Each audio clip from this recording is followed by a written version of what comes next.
Hola, que la paz sea con ustedes. Hoy les quiero platicar acerca del estatus de la mujer en el Islam. Esta plática es una reflexión de cómo se ha visto a lo largo de la historia el concepto de la mujer en el mundo.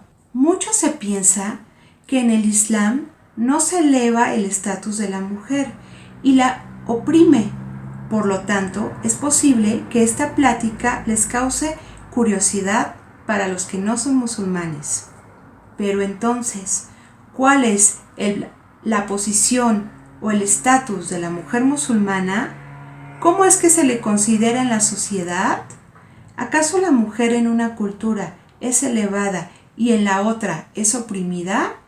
Existen muchas perspectivas y entre ellas vamos a analizar algunas.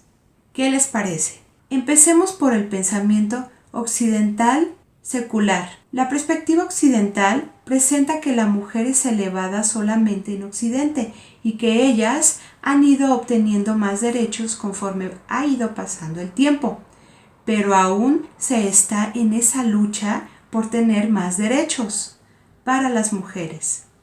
Consideran que estamos mucho más avanzadas hoy en día que antes, mientras dicen que las musulmanas en el mundo islámico siguen siendo oprimidas y que necesitan liberarse como lo han hecho en Occidente. Bien, esta es una de las posiciones acerca de la mujer. Por otro lado, vamos a ver que los musulmanes dicen, en la actualidad, el sistema islámico es el que provee la verdadera libertad tanto al hombre como a la mujer, sin distinción, y que la mujer en Occidente es engañada y violentada, dentro de una idea de libertad falsa, que en realidad no existe, porque esa aparente libertad las oprime y las explota. Hasta aquí vemos cómo es que se entiende a la mujer en el Islam y no en el Islam, pues son perspectivas muy distintas. Y esto es muy significante porque no hay entendimiento claro. Tenemos que ir a las raíces de cómo se veía a la mujer desde el inicio de la historia para poder comprender este tema, pues hasta que se entienda exactamente cuáles son las bases filosóficas o ideas en el entendimiento respecto a esta realidad teológica, vamos a ir desde las raíces de este pensamiento occidental que nace en Grecia, en la civilización occidental.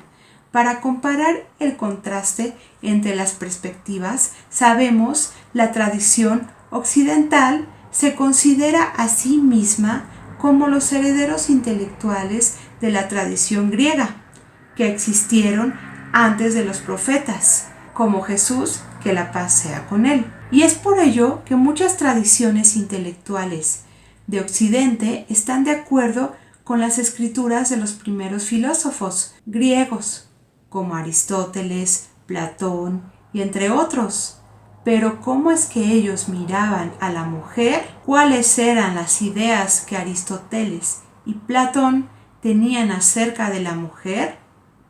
Cuando alguien revisa los trabajos de estos grandes filósofos, que son estudiados de generación en generación hasta hoy en día, encontrarán que ellos tenían ideas muy despreciativas con respecto a la mujer. Aristóteles, en sus escritos, argumenta que las mujeres no son seres humanos completos y que la naturaleza de la mujer no es de una persona humana. Como resultado, la mujer es naturalmente deficiente y no se puede tener confianza y se le mira de una manera inferior al hombre. Por otro lado, la perspectiva aristotélica de la mujer fue transportada posteriormente a la tradición cristiana, donde el gran Santo Tomás de Aquino, también muy estudiado hoy en día y ovacionado por generaciones en generaciones, por sus escritos, propone que las mujeres son trampas de Satanás. El asunto de Adán y Eva se añade a la dimensión de los antepasados griegos, con las ideas de Aristóteles. La mujer es la causa de la caída del hombre y posteriormente la trampa de Satanás. Y se debe de estar observando con precaución, pues ella es quien ha causado la primera caída de la humanidad. Y todo este mal procede de la mujer. Este tipo de pensamiento persistió en las escrituras de los padres de la Iglesia durante la Edad Media. En sus escritos se pueden encontrar estas presentaciones en uno o más aspectos.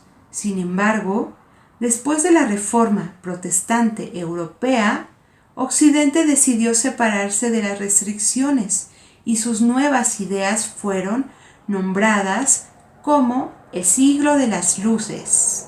Sí, el siglo de las luces, donde los pensamientos como ellos causaron en ellos el sentimiento de liberarse de muchas de otras ideas. Algunas de estas ideas eran científicas en su naturaleza, como si es que la Tierra giraba alrededor del Sol, mientras que se decía que el Sol giraba alrededor de la Tierra, y teológicas en su naturaleza, como los escritos de Martín Lutero, así como sociales en su naturaleza, como la posición de la mujer en la sociedad. Sin embargo, los escritores de las luces aún transportaban este tema básico sin mucho cambio.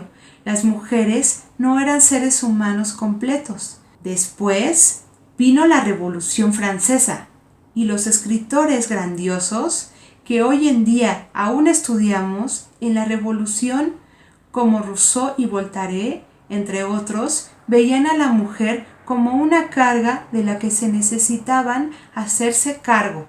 Esta es la razón por la que Rousseau creó en su libro escrito acerca de la educación de la mujer, Emilio, así se llama el libro, donde propone una diferente educación para la mujer, basada en el hecho de que la mujer es incapaz de entender lo que el hombre es capaz de entender.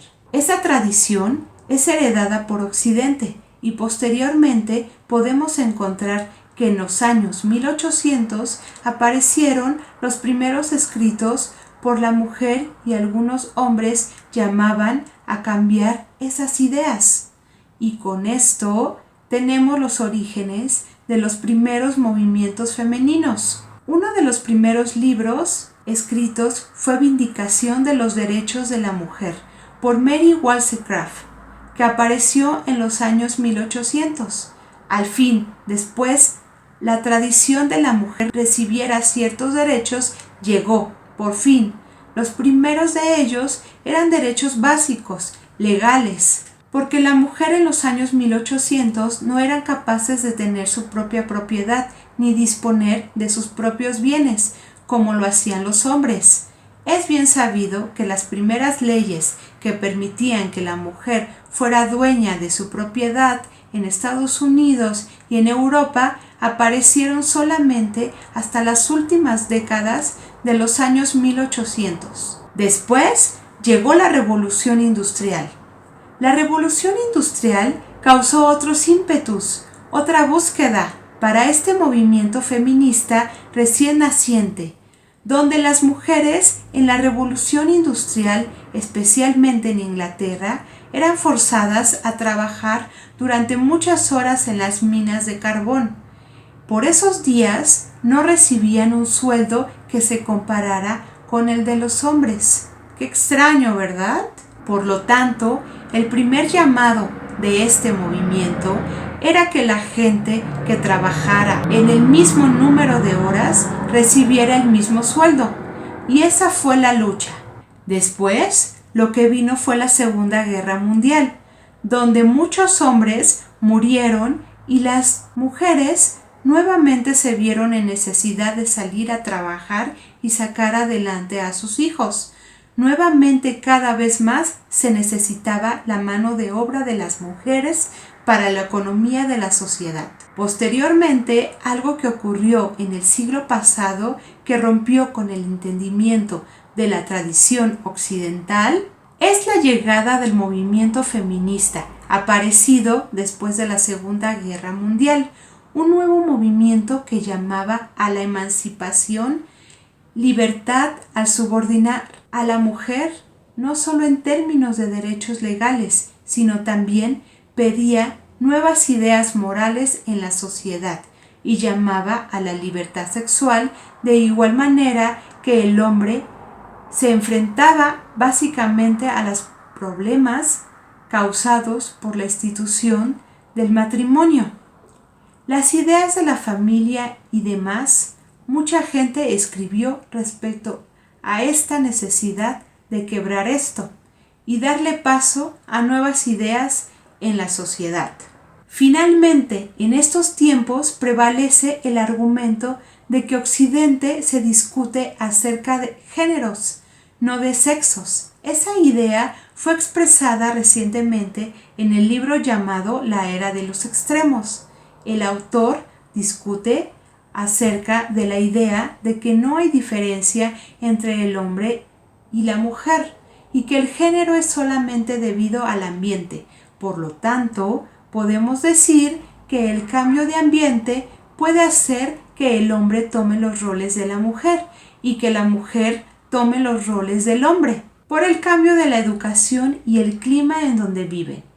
Así como podemos encontrar que en estos más de 2000 años de la tradición occidental del estatus de la mujer, venimos desde el primer extremo, apareciendo y expresado por los griegos cuando las mujeres eran negadas de su esencia humana, donde no tenían alma, donde eran desconfiables, hasta el extremo del día de hoy que expresan que no hay diferencias entre los sexos.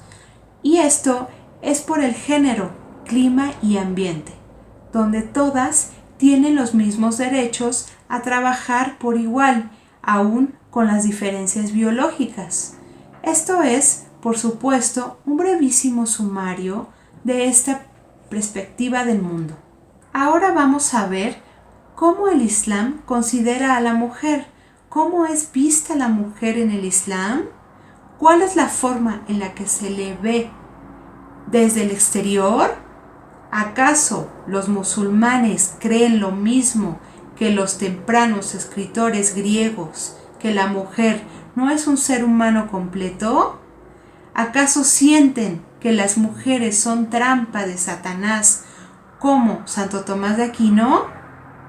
¿Y que se le debe mirar y rechazar como algo peligroso y malévolo? ¿Cómo es que ellos perciben a la mujer?